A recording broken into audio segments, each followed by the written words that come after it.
So once you've written the essay, a lot of people will put it down and walk away and think that's it. But that's not the end of the story. You do need to consider editing as well.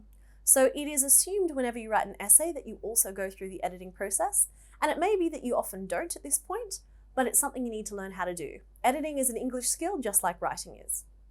So we're going to have a look at how you should basically go about editing, keeping in mind that this process, again, like writing the essay, will get more complicated as you get closer to year 12.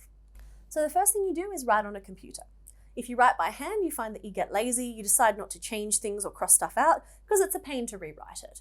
So it's much better to do it on a computer where you can easily copy and paste, and you've also got the benefit of grammar check and spell check as well. Then you should take a break. If you try and edit straight after you've just written something, you're not going to really notice the mistakes you've made. So it's much better to stop, have a break, think about something completely different, and then come back and reread it to yourself and think, why did I say that?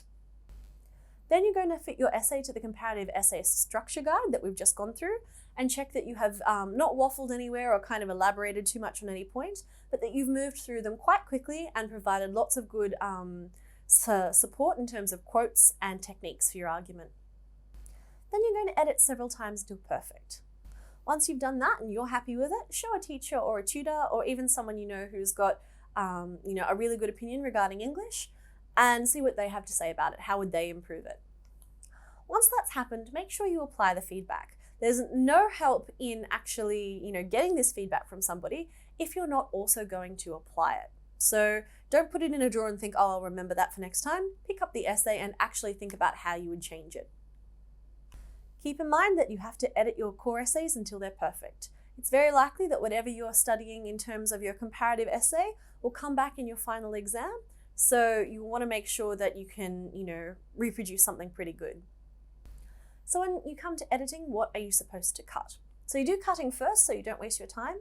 Basically, people think that English is about using great vocabulary and flowery language, and that's not really true. You want to cut out any flowery words or waffly sentences that you don't really need. In fact, it's a lot better to just be logical and clear so long as you're using formal language. Make sure that nothing you've said in one paragraph is contradictory to ideas in another. There's nothing worse than an argument that actually just proves itself. So make sure everything's on track.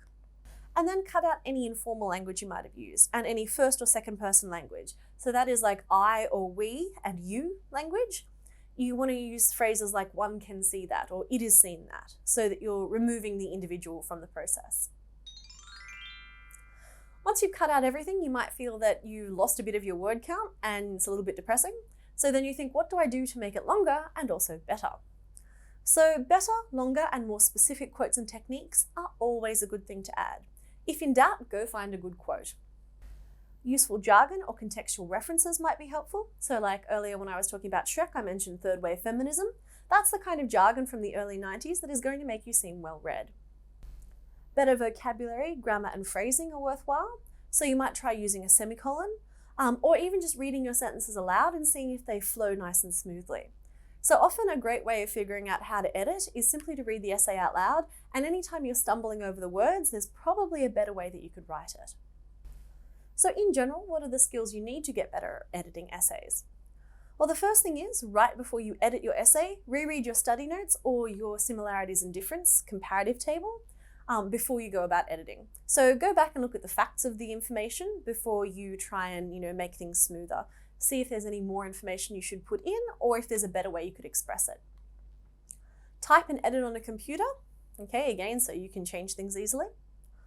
Read lots of essays to get ideas on phrasing. So if you can read comparative essays, that's great, but really any kind of academic essay that you can find to read online is going to give you the right formal tone and sort of give you the sense of structure and how you should go about writing your argument. So any of that will be good. You also want to think about practicing lots of diverse essay questions, because the likelihood is that you won't just be able to recycle the same essay over and over. You'll get asked different questions and you'll need to respond in different ways. So it's important that you don't just trot out the same information all the time, but that you are able to answer lots of different questions.